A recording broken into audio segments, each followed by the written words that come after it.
communication is probably one of the strongest skills most people need in any career. You need to be Right. able to communicate, and I don't think it's super different in marketing. You need to be able to communicate a marketing strategy, very Mm-hmm. similar in product, right? Mm-hmm. Mm-hmm. Mm-hmm. And also, you're working with people. I think most importantly, like software doesn't magically happen because of technology. It's people who make software happen. Indeed. And I think Indeed. for me, it's definitely understanding the business of people. So has Mm-hmm. helped me a lot. We all have an idea of the things we think we value in life, but I think it's really important, especially when you start talking about a career, right? You spend 8 hours in a day at this place. Mm-hmm. You want to make sure this 8 hours is as you're getting something out of it as well. It's not just a paycheck at the end of the month. Yeah. Absolutely. Yes. So I wanted to bring that back so much because I think it's such a key thing, not only for, especially when you are choosing non-linear routes or right or Yeah. non-conventional routes, but in general, to know who you are, right? Sure. I think for me, one experience that stands out was an interview panel I sat on where we were evaluating a fellow product manager, but Mm-hmm. she was a non-native English speaker, like I am. Right. I'm also second language English speaker. Mm-hmm. Mm-hmm. So she took a bit longer to answer questions, which the hiring manager, of course, interpreted as a communication issue. Mm-hmm. But for me, I think being in that room, her responses still demonstrated very strong product skills and thinking, which should have at least moved her to the next interview round where her Yeah. abilities could actually be properly evaluated, right? Mm-hmm. Mm-hmm. And I Mm-hmm. was very confused at why there was pushback, right? So I think that particular incident made me very much aware of how critical it is to assess candidates on the core skills of the job, not Mm-hmm. surface level impressions, right? The interview process is dialogue. This is a Mm-hmm. two-way communication, right? Mm-hmm. And also Mm-hmm. assessing your company just as much as you're assessing me as a candidate, right? And I think Right. that Mm-hmm. sometimes like the arrogance of employers is that they forget that this assessment is happening two-way. Yeah. And also right now, it's just that like with the kind of networks and like the, the digital age is that I can go on Glassdoor and give your company a horrible review. Right. You could be exposed. You're listening to B Squared C, a podcast amplifying the stories of Black women in the corporate world. I'm your host, Nancy Kashoshe. Let's get started.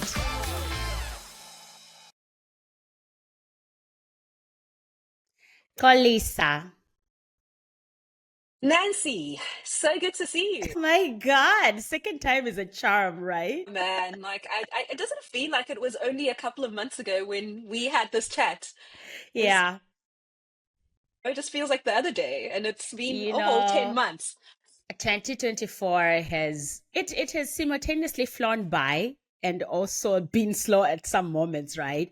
And because when we look back now, we're like, so much has happened What is a between year? us. What is the year?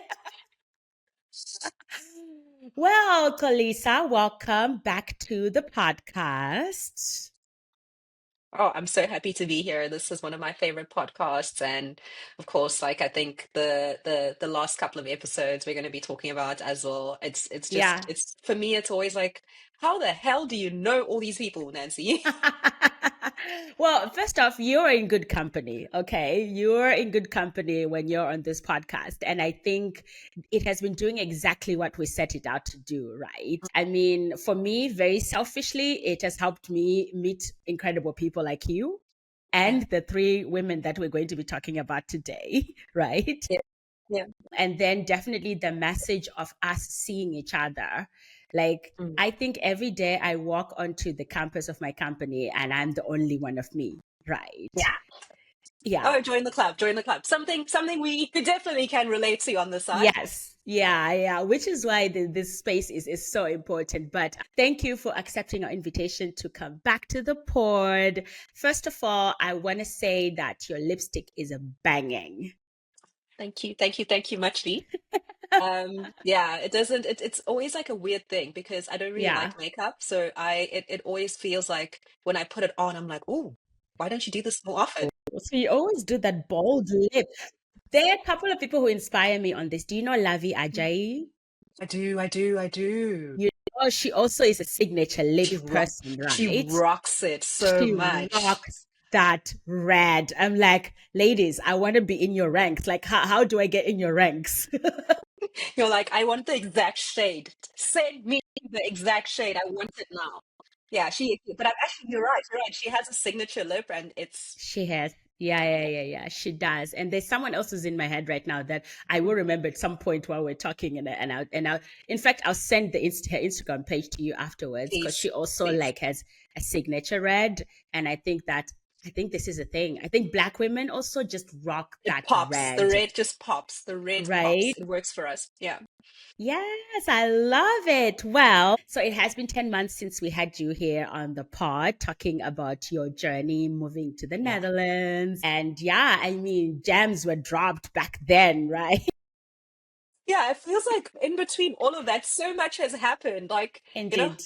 but also that's the Yeah. beauty of life, right? It's just growth. And it's also amazing to witness so much growth in the last 10 months Yes. only. And that's always Mhm. evidence of a very beautiful year. So, yeah, I Yeah. mean, lots of new developments on Yeah. both our sides, so it's Absolutely. really Yeah. it's really been a Yeah. bit of a year, a bit of a good it's actually a good year. It's like I'm not always happy to say this. I'm like always Hmm. super scared to say I'm like don't jinx it, but it has been a good year. I'm rooting for us to finish the Yeah, year strong. I'm rooting for absolutely. us for sure. But let's start Absolutely. with telling the people what have you been up to in this last 10 months? Yeah, so I think the last time I was on the pod, I Mm-hmm. was still in I worked for a scale up here in Amsterdam, fintech Right? scale Mm-hmm. up. Mm-hmm. But in the last 3 months, I've had that as a change. So I got a new job. So I have a new Eh, role now. I've officially moved away from the fintech world. I've gone mm-hmm. into advertising tech. Okay. So I'm now a product manager leading our entire EMEA function. So Right. of the SaaS company, and basically Mm-hmm. I'm Mm-hmm. responsible for kind of growing our platform and also our other markets because this is an American company outside of the Right. US. So Mm-hmm. yeah, I'm Mm-hmm. basically Mm-hmm. working on a truly global product, Yeah. and I'm working with so many people around the world, and it really does feel like a bit of a dream come true. So Yeah. it has been quite a rewarding time. Yeah. Little baby steps, of course, because everything's still new, but yeah, new industry, new job, life Mm-hmm. is going really good. How about you? Because I know you have a new Yes. something. First of all, let's just say, like, a lot of the guests have come on this pod. This whole year has been our year, right? Yeah, this is the Like, year. this is why I'm saying this next 2 months, stop it. We're going to finish strong. Hmm. We This know is it. the year. It's within our reach, right? Yeah. So definitely, this was also a year of big moves for me career wise. I have moved roles. For those who might be your first time listening to I am a healthcare girly. Right. My Hmm. industry through and through, and my career has been about figuring out where I fit. I have a North Star, and my North Star is health equity. So I'm deeply passionate about how vulnerable populations like my family in Zimbabwe access and experience healthcare, Yeah. right? Now, this step that I took is super exciting because it has taken me straight into the lane of health equity. Oh. So I now work on a team called Secular Lifetime Solutions, but to put it more simply, refurbished equipment. Mm. Right. So it is a part of my company that is when some of our products, so we're a medical devices company, big equipment, when it's at the end of its first life, we are taking it back into the ecosystem of the company, and Yeah. then we are refurbishing it and making it available again to a new customer at a lower price, which is one of the key things about it, right? This is when it becomes definitely affordable to markets like where we come from Yeah. in a sense. And then also it is very much performing at the same level as any other system out there as the new system as well. But most Yeah. importantly, it is a sustainable solution because it Yeah. retains a good amount of its material weight. Healthcare, right? One of the big things is that healthcare is one of the biggest contributors to carbon emissions out there. Mm. uh, Very much so. Climate change is very much Yeah. connected to health equity, right? Yeah. So I am excited to get to work on this topic because it's kind of hitting the mark. I'm sitting here and I'm thinking like, how the hell did you land? something that is so you. Like this is so authentically The you on so many universe. levels. Like, you know, I think Hmm. it's very rare that you find someone hit all the check boxes. Like, I mean, I'm here smirking, like listening to you Yeah. speak about this, and I'm like, oh my God, this is so Nancy. This is totally Yes. you. As it should be. I'm Mm. super excited. It's not an easy job. It's not an easy No. team.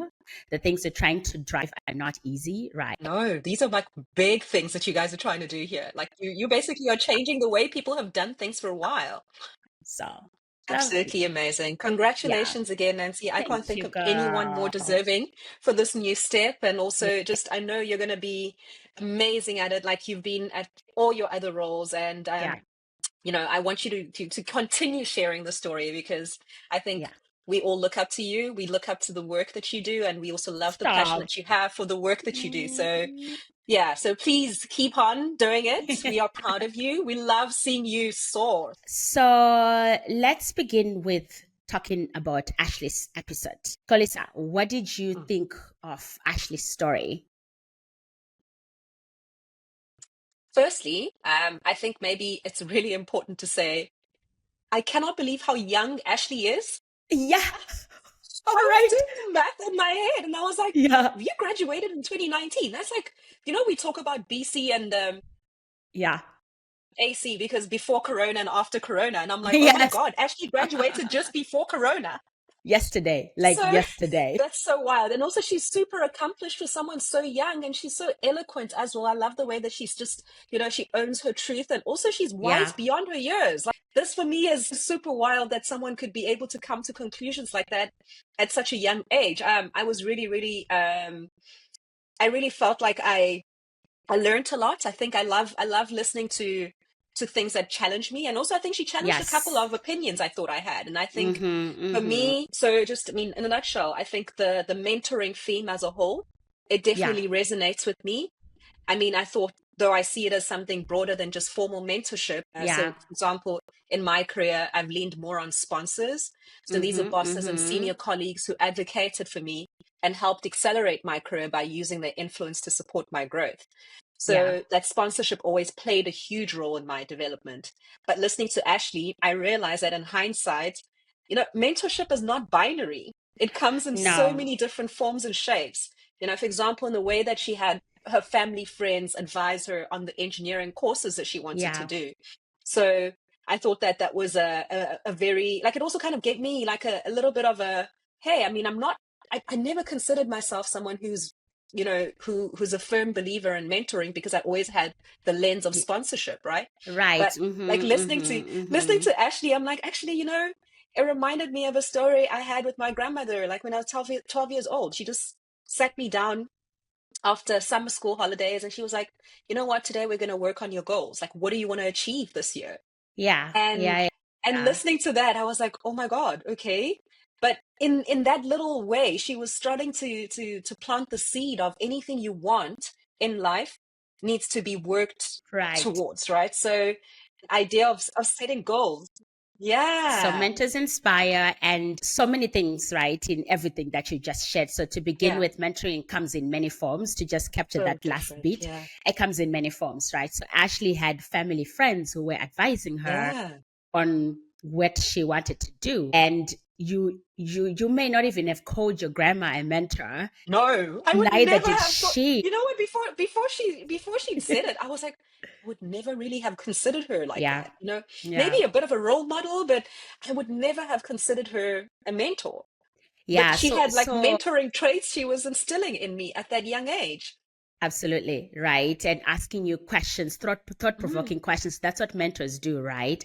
They kind of, through the lens of their experiences, they show you or like what could be, in a sense, yeah, the asking you the right possibilities. question Yeah, and everything. That's, I loved that piece of it. It also made me think of, so in just thinking that mentoring can come in many forms, it yeah. also made me think of just the power of peer mentoring, right? Mm. So that's something when we discuss mentoring, a lot of times people don't really kind of give enough weight to, in my experience. Yeah. So I have all of you guys, right? I call you guys my village. It is a And village. It is a village. how many times over the last few months have we kind of caught up and you guys Yeah. have supported me throughout, especially throughout my job search, Mm. right? So that's a very powerful element of just mentoring experiences for everyone to tap Yeah. into and really kind of also appreciate the peers around you, the people around you in the Yeah. trench, right? Yeah. Figuring out their lives just like you, they may have a lens that's entirely different than what you're looking at. Absolutely. And we Yeah. should definitely be more appreciative of that. Then moving on to your points about sponsoring. So I really like that you mentioned that. Maybe before I go into what I'm thinking about that, can you share a little bit about how you started those relationships, how you cultivated those relationships with people who eventually sponsored your career? Yeah. I mean, I think I can date back to a decade ago, Mm-hmm.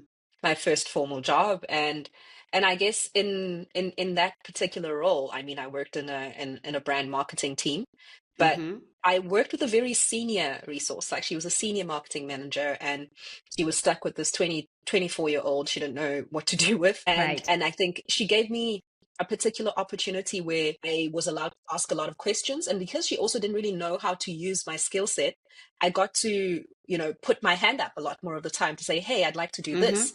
Hey, I'd like Mm-hmm. to do that. And I think through that relationship, with every delivery, she kind of kept giving me a bigger piece of the pie. Eventually, she was Right. started sponsoring me, or at least not sponsoring, but started advocating for me in rooms that I wasn't in, right? Right. And this would be Mm-hmm. the motif of my career for, like, through different companies, with different bosses as well. Mm-hmm. So I think you're right. So it definitely was the idea of asking for what I want, Asking, because yes. it was Mm-hmm. definitely Mm-hmm. asking, what is it that I want, and what kind of skill set do I want to stretch, and what do I want to grow in, right? And Right. of course, Mm-hmm. Mm-hmm. delivering. Let's never forget that, with every delivery, it was almost like this points radar that I was racking up. So I was adding all these Yes. points, and my credibility was going up. And Mm-hmm. so it was Mm-hmm. easy for her to put my name, into Out there, because yeah, just to put it out there when, discussions are being had, and especially succession discussions as well, because as a yeah, grad, you don't think that you're part of succession planning or anything like that, but it's actually really important at that part of your career as well, that people start noticing you. And indeed. when people notice you, there's certain parts that, there's suddenly so many people available to Yeah. to kind of advise you. And I think from that, I think without having had her, and the sponsorship, I don't think I'm here today in Yeah. in the roles Yeah. that I've taken on since then. So the key things I'm hearing from you, which I've also experienced, is that mentoring and sponsorship can be very intimately connected, right? Mm, With mentoring, you create the foundational trust yeah, and a relationship where someone can bet on you, which brings me to the second thing of you being someone who delivers, right? So be someone that people can bet on. yeah, That's so important, because once you have that, right? Because they are spending their social capital and political yeah. capital when they bring your name into a new project or into a room, right? Mm, And they need to be able to trust that it is well spent, yeah, right? And it will multiply for them. So yeah, I love your story because it encompasses really, I think mentoring and sponsorship, definitely there are two different concepts. They're often talked yeah. about quite separately, but there is an intimacy between them that we So often miss intimate. sometimes. Mm, And then the last thing that also is something I identify with is the asking for what you need, yeah, right?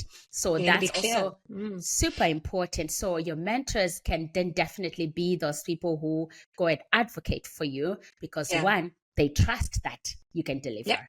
And then secondly, because they've seen your deliverables, and then you have asked for what you need, right? absolutely.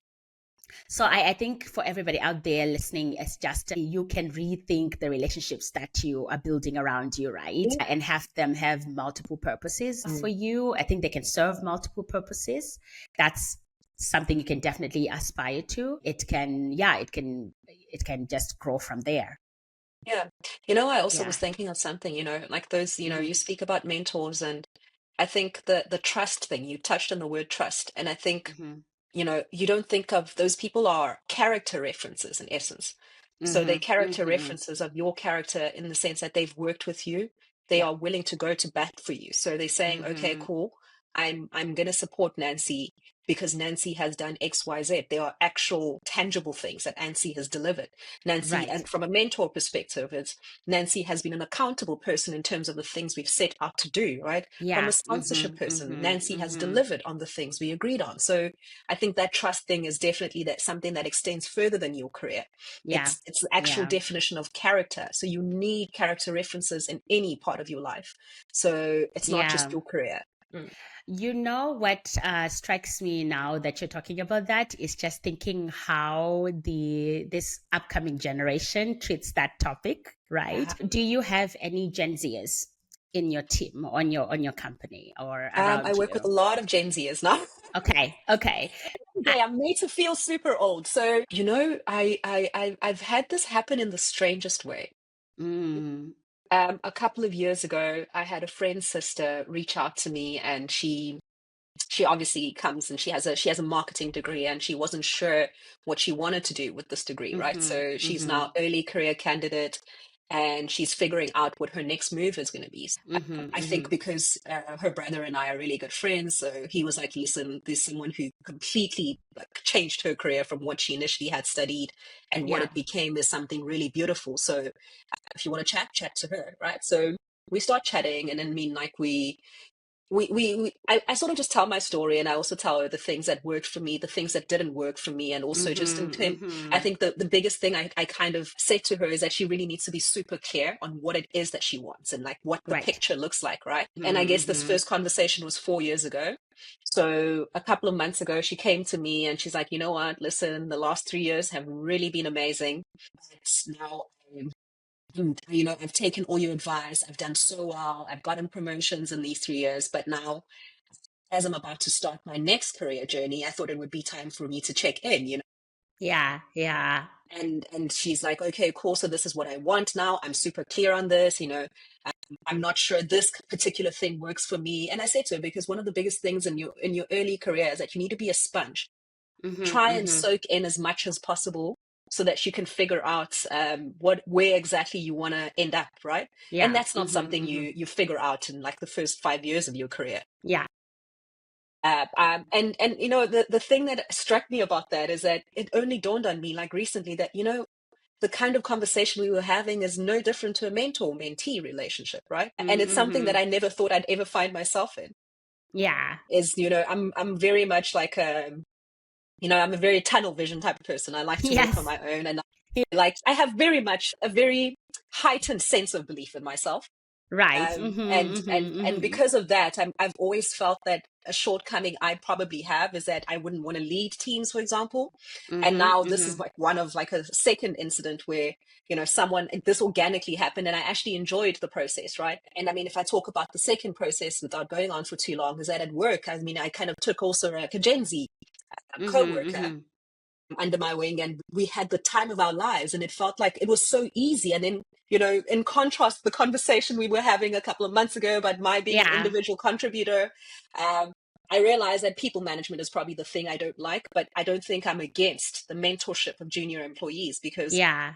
I think it's something I might have lacked in the beginning of my career, but I also was able to dance around it because I'm the kind of person that I am. But Yeah. I also see the benefit of having someone. I would have loved having someone who could have guided me then. But I mean, these two particular, very different, isolated incidents have worked super well. And I Mm-hmm, actually mm-hmm. enjoyed myself in that process. So I think it's really such a refreshing take on mentorship, right? Especially when Right. done really well. And also, Yeah. and it should feel very seamless. It shouldn't feel like labor at all. Yeah.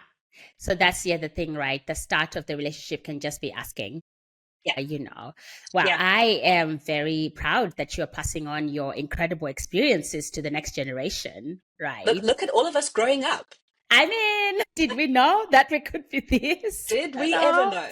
Yeah, yeah. No, I love it. And I think the next generation definitely could learn from our experiences and could be yeah, also doing the work as much as we have, right? As well. Mm, Great. Fantastic. Oh my God. So there's always so much to say about the topic of yeah, mentorship, but to just sum it up for our audience to begin with, perhaps to begin with, mentorship can come in multiple forms, yeah, right? So it can be your grandma, it yeah, can be family, friends. Be open open, right, to people Yeah, around you, super and open. Yeah. certainly tap into your peer network. That's Yeah. important. And then God knows the I second, abuse you a lot of the yeah. times with that. So No, I love it because I know that you're also going to have my back all the time as well. So I love that for us. Then the second thing is more around the intimacy of mentoring and sponsorship, and basically being someone who delivers and can be relied on, yeah, will make you someone who is sponsorable, right? I don't know if that's a word, but who is it worthy is of a word now. We sponsorship. consider it one. Sponsorable. Worthy of sponsorship, because that's so important in this case, and your mentors can really be the people who are advocating for you in rooms, but you also have to ask Yeah. for what you need, right? Then definitely, I think this podcast is listened to quite a bit by girls who are in college, right? Yeah. But also the next generation reaching out, and I think this podcast is a way of mentoring too. When you think This is about it, actually, we hadn't thought I about think, it.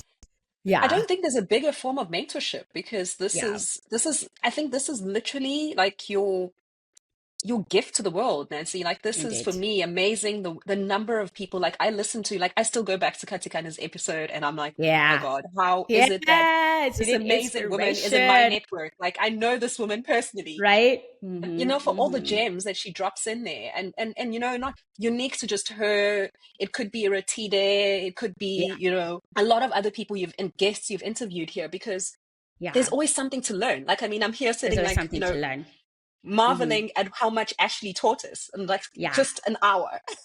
in just an hour of conversation. Crazy, crazy. Okay, let's move on to the second guest, Eretide, whose career is, yeah, quite familiar path for the two of us, right? Being Yes. nonlinear. So she started off in electrical engineering Yeah. and quickly decided during that time that this is not going to be for her. Not for her. She was like, oh, not for me. And she, from that point on, was trying to figure out where to go from here. Yeah. She did take the route of going via an MBA as well, Nice. which is always a really important career pivot Yeah. tool for a lot of people. So I know because I also took the same route. And yeah, now she is thriving in her career in logistics. So let's Mm. talk about this topic of a nonlinear career, right? So Yeah. Golisa, yours has also been nonlinear in a different way. So we'll talk about the different ways of Yeah. nonlinear ship. I'm curious to, well, maybe share just a tiny bit of your career. You did a little bit at the beginning, but let's Yeah. hear the industries, right? So people see the path, but also Yeah. maybe share two things that you think are your biggest lessons along the way. Yeah, definitely. I think for me, like if I had to summarize my career, I mean, 10 years ago, this time, I was part of a brand marketing team in Mm-hmm. FMCG retail. Yeah. And now I'm the voice of the EMEA customer as a SaaS advertising tech product manager, right? Mm-hmm. So before this move to advertising tech, I worked in fintech and telecommunications. So these are all very different industries that need, like they are so different that they also need their own, they need you to be a very, very curious person. And I think for me, like Mm-hmm. if you touch on maybe the things that have, yeah, that sort of helped shape this is that a sense of curiosity, definitely. Like I think you Right. need to be super curious because there's a lot of learning, right? It's loving to learn. It's I've always considered that you know, for me, growth is a very big value that Mm-hmm. you know, success is something I value a lot. So for Mm-hmm. me, growth forms part of that mix, right? So I think it's definitely my curiosity was something that I had to lean on a lot. And also because I also had complementary skills, right? So Mm-hmm. my complementary skills went a long way. So I think even, you know, communication is probably one of the strongest skills most people need in any career. You need to be Right. able to communicate. And I don't think it's super different in marketing. You need to be able to communicate a marketing strategy, very Mm-hmm. similar in product, right? Mm-hmm. Mm-hmm. Mm-hmm. And also you're working with people. I think most importantly, like software doesn't magically happen because of technology. It's people who make software happen. Indeed. And I think Indeed. for me, Mm-hmm. it's definitely understanding the business of people. So Mm-hmm. has helped me a lot. And also to realize that a decade later that what I'm doing is not that different. No, It's probably not. not. I've learned a couple of fancy ways of doing what I do now, but Yeah. in like I still am communicating what, you know, how to build, what to build, leave the fancy smart people in the form of engineers to do the building, of course. I Yeah. think still leading them and saying in terms of, building a product that people will want, right? So you're Listening. bridging that gap between like the design, the product design, and actually the customer needs, right? So Exactly. I resonate with everything that you shared with the curiosity, Mm. absolutely right. And then secondly, complementary skills, maybe we hear them being talked of more as transferable skills. Transferable skills, definitely transferable. Quite Yeah. important for you to know if you are going to be someone who is aspiring to go a different direction in your Yeah. career, right, than where you are right now. It is possible, and you just need to sit with yourself and understand what are those skills that keep you moving, right? Yeah. That can be Will keep you applied relevant in anywhere. any market. Absolutely right. I want to chat a little bit about graduate school because Yeah. I think graduate school is a great enabler for Absolutely. pivoting your career, right? And just moving in a non-linear way. So Yeah. deciding that you are so interested in this different route and this different topic and using school to do that. Now, Yeah. definitely grad school is not for everyone. Mm. And I used to coach people who apply to business schools around the world, Yeah. I right? mean, I still do. 5 years ago, that was me. I was ready to stop everything, stop Yeah, mid-career to go to business school, because for right. me that also made a lot of sense. If I hadn't gotten like a lucky break, of course, and the pandemic Mm-hmm. hadn't happened, I was in the process of writing my GMAT exams and all those things. But Yeah, yeah.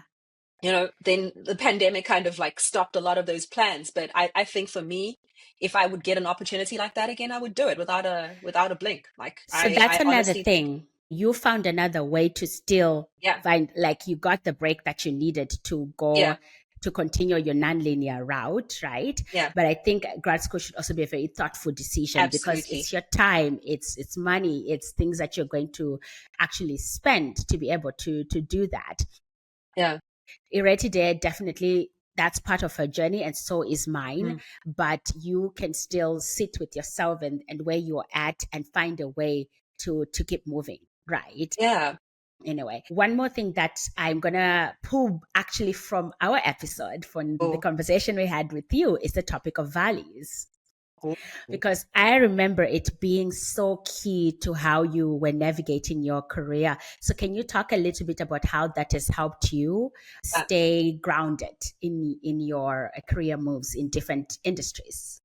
definitely. I think, maybe I'm going to touch a little bit before I move into that on something Iratita mentioned, that, there's an astounding lack of support for mid-career professionals, right? Mm-hmm, So mm-hmm, mm-hmm. it's not going to be a walk in the park. It's easier to look for answers externally than it is internally, right? So for me, Right, I've always found that the first thing for me is always, you know, I need to be actively introspecting right. so that I'm constant, so that I can actually define what my values are, right? Mm-hmm, And I think for me, like I said, I think freedom and independence are, of course, very big values that I prize, and success. And so to clarify, first things first is that it's been important for me to clarify what truly matters, right? So mm-hmm, mm-hmm, I've taken time to understand myself a lot more over the years. So I've done things like mm-hmm. strengths finders, the strengths finder assessments, I do a lot of journaling. And also I've also figured out what energizes me the most at work, right? Right. Mm-hmm, And I mm-hmm, think I mm-hmm. also rely a lot on, like, very close people in my circle to help me uncover things that I didn't really know by just, Right. spending a lot of time with me. Because Mm-hmm. sometimes you're so focused on the things you think that you kind of forget, like that thing we were talking about a little bit earlier Right. about your peers. Mm-hmm, Your peers are a mm-hmm. really big part of like how you do things and why you do them, right? So they also Right. have a different lens to watching you. So I think for me, it was really important that I'm true to who I am. Mm-hmm, mm-hmm, And so mm-hmm. every one of these moves has always had to align with something in my life, right? Is this role going to give me enough freedom? Is this role going to allow me the independence that I always want, right? Is this role Right. going to be, if you're going to give me a role where I have, no independence, don't hire me. Yeah. Yeah. You know I'm that. not going to be an effective employee for you. Yeah. So those are things you also need to be super honest. It comes with time. It's not an easy thing, because you have to be Mm-hmm. honest about parts of you also probably have never thought to look at. Yeah. And I think it's Yeah. It's something that we all should probably, like, we all have an idea of the things we think we value in life, but I think it's really important, especially when you start talking about a career, right? You spend 8 hours in a day at this place. You Mm-hmm. want to make sure this 8 hours is as you're getting something out of it as well. It's not just a paycheck at the end of the month. Yeah. Absolutely. Yes. So I wanted to bring that back so much because I think it's such a key thing, not only for, especially when you are choosing non-linear routes or right or Yeah. non-conventional routes, but in general, to know who you are, right? Mm. Because it's like we are living in such a chaotic world. Oh, And we're like in the ISO, you need to be grounded in something. And I think taking time to understand yourself and your values and what gives you energy is so important. And I yeah. love that you mentioned tools for that, right?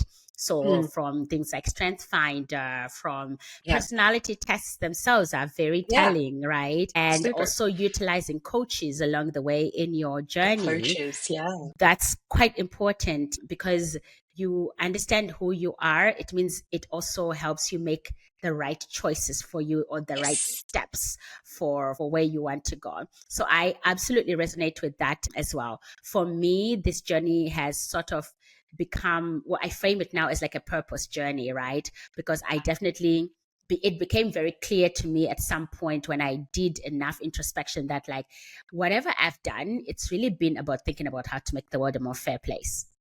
Right. Absolutely. That's actually the root of anything that has given me energy over time, right? When I work in healthcare, when I work on this topic, I have so much Mhm. energy for it. When I started the Women's Network at my company, I had so much energy for it. Starting B Squared C, it's like, it's not coincidental. I No. don't I just mean, come up with even like we were ideas. talking about it earlier, the career you're like the job you're in right now Yeah, is so yeah, you. And I yeah. think that's what happens when you lead, truly Yes, with, but with your values. Those are the with things you purpose. value. Mm-hmm, mm-hmm, Everything else will mm-hmm. follow.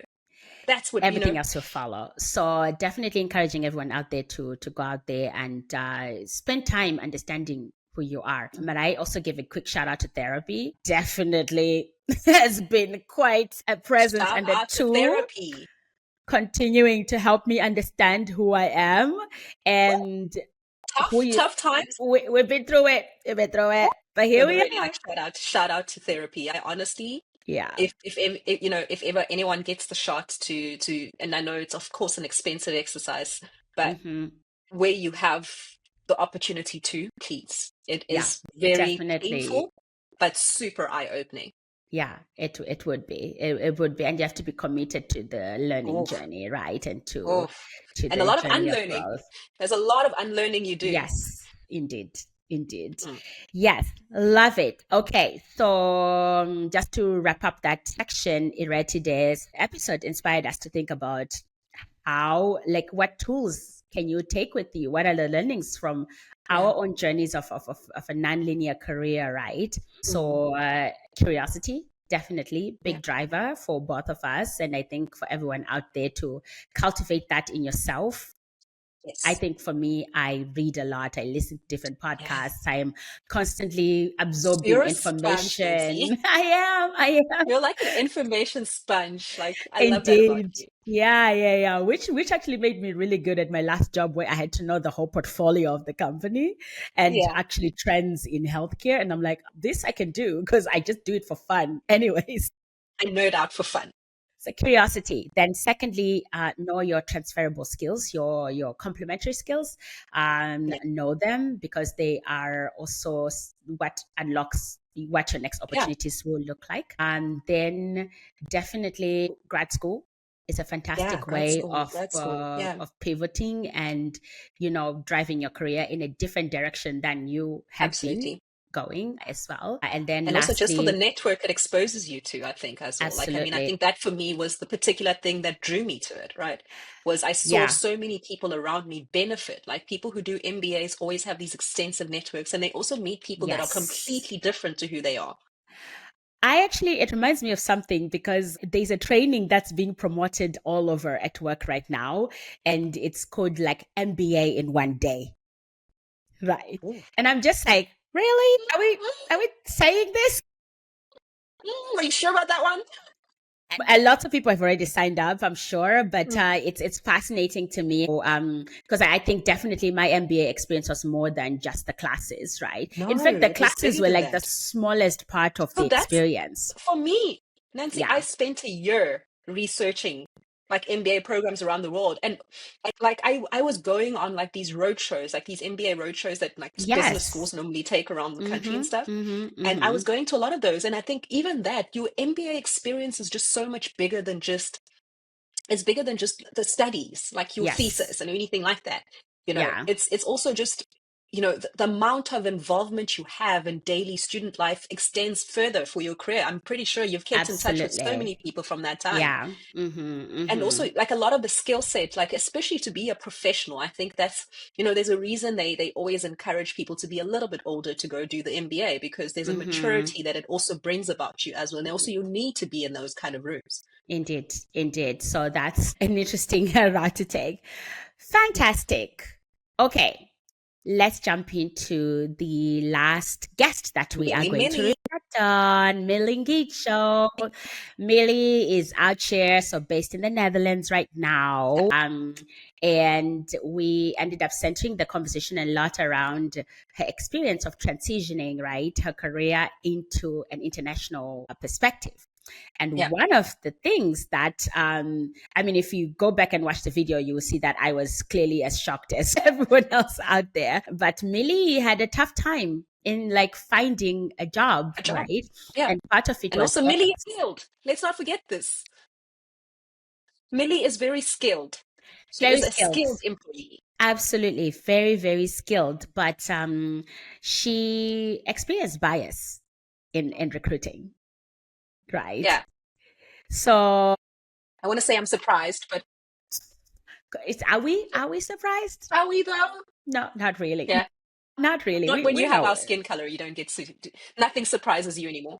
Absolutely right, because these experiences are well documented. There's even studies around them, right, of people having the exact. So the studies they did is that they would have the exact same resume, right, or CV, Hmm.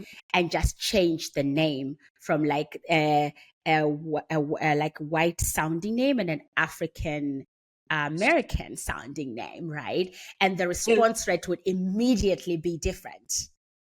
I think about this now, Nancy. I'm gonna make this about me. I just think when you have my kind of name, like my name is distinctly African. Can't Like there even is read it. not a single They'll Kolisa be like, that you will EXO. find that is a Caucasian. Yes.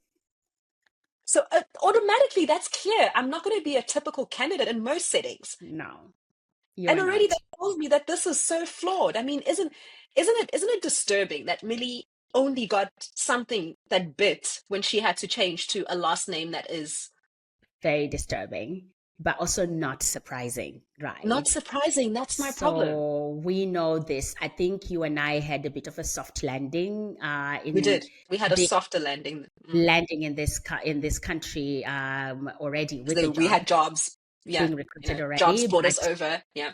it's a whole lot different experience when you are out there and looking like us in there. So let's talk about this topic of a Yeah. bias in recruiting. Colisa, can you share some experiences on this topic that you have had, either maybe happened to you or otherwise? Curious to kind of see how you see this topic or how you've seen it around you. Sure. I think for me, one experience that stands out was an interview panel I sat on where we were evaluating a fellow product manager, but Mm-hmm. she was a non-native English speaker, like I am. Right. I'm also second language English speaker. Mm-hmm. Mm-hmm. So she took a bit longer to answer questions, which the hiring manager, of course, interpreted as a communication issue. Mm-hmm. But for me, I think being in that room, her responses still demonstrated very strong product skills and thinking, which should have at least moved her to the next interview round where her Yeah. abilities could actually be properly evaluated, right? Mm-hmm. Mm-hmm. And I Mm-hmm. was very confused at why there was pushback, right? So I think that particular incident made me very much aware of how critical it is to assess candidates on the core skills of the job, not Mm-hmm. surface level impressions, right? Of course, it's Yeah. good that you're able to communicate about the job, but I think for me, that particular company was an international company. Yeah. Everyone in that company had a Shouldn't different have been. English accent. Yeah. Mm-hmm. Arguably, the Mm-hmm. only person who was natively sounding in that room was the hiring manager. Yeah. Mm-hmm. Mm-hmm.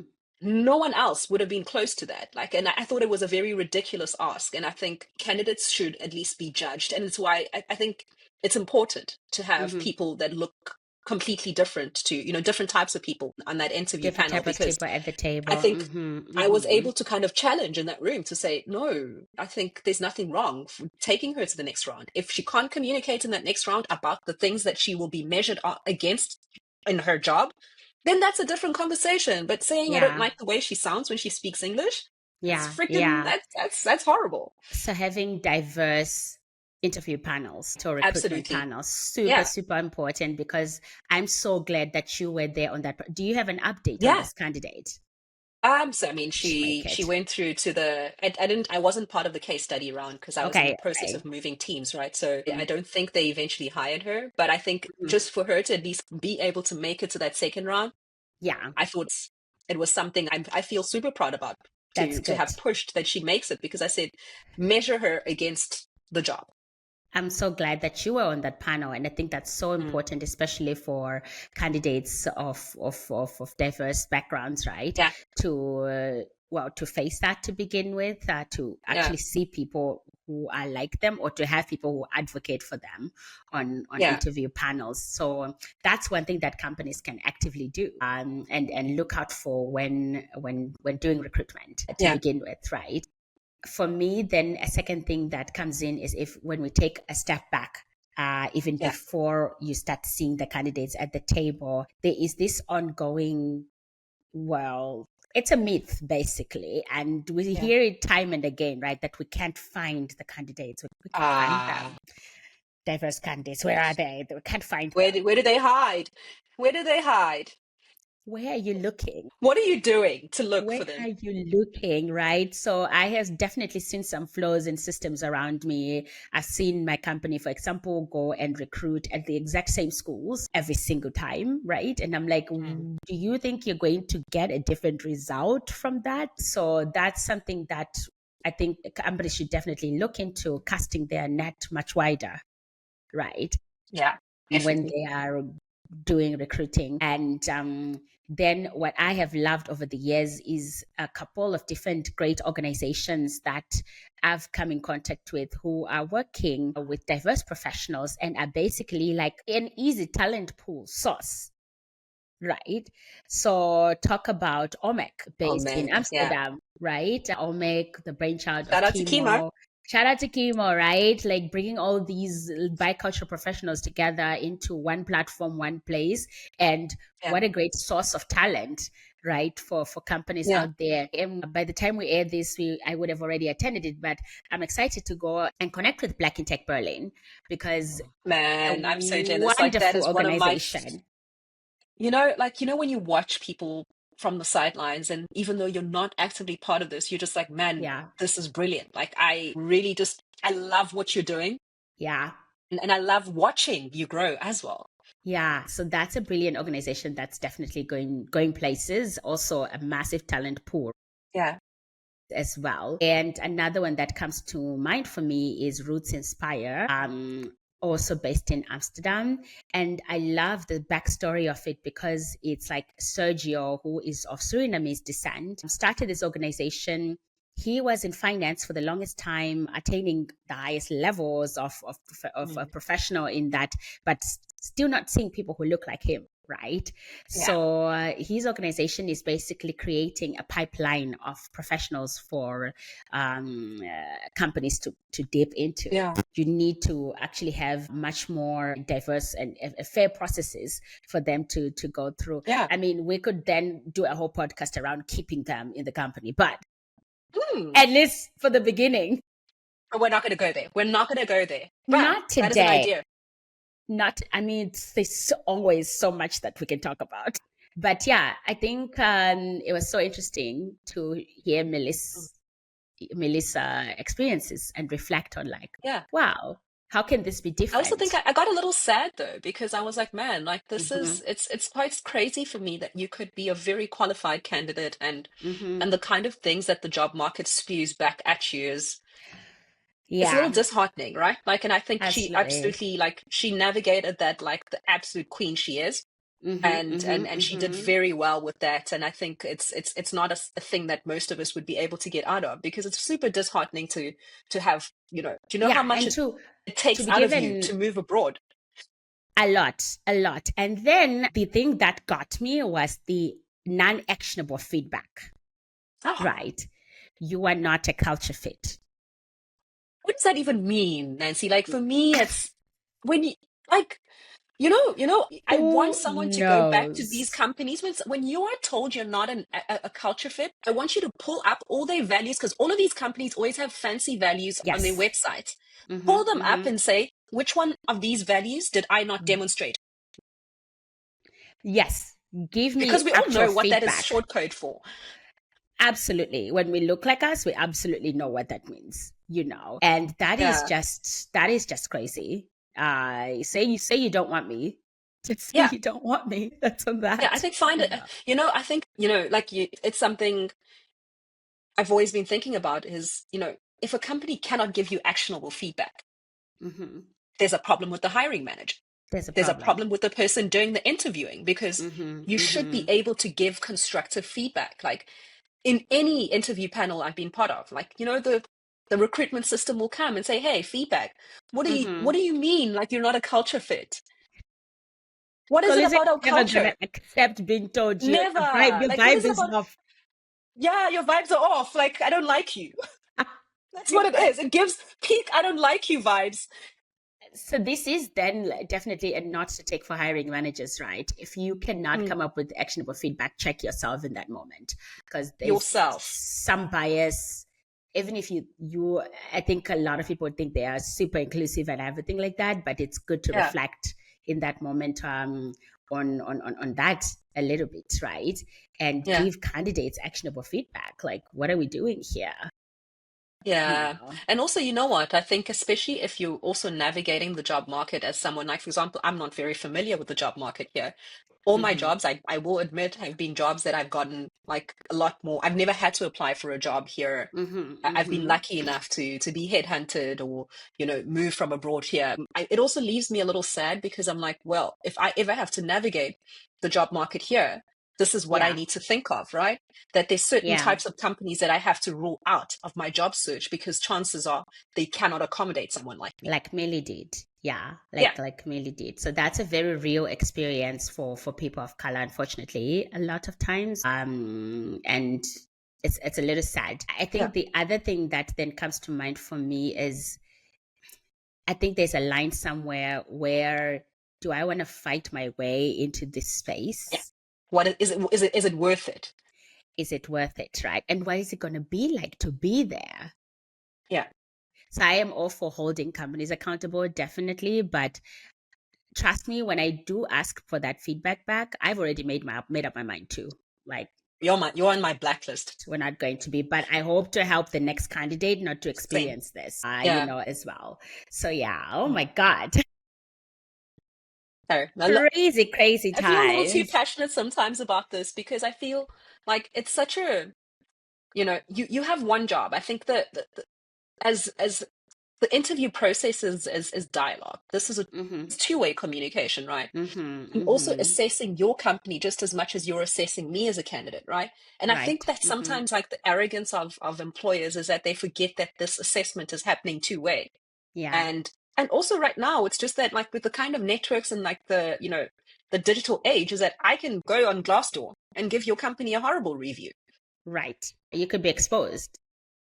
You will be So exposed. think Is that about that. nothing? So think about things like that. But I mean, outside of Yeah. just employer branding, that I can tarnish your employer branding, but I think it's just an essence, like, just don't be a horrible person.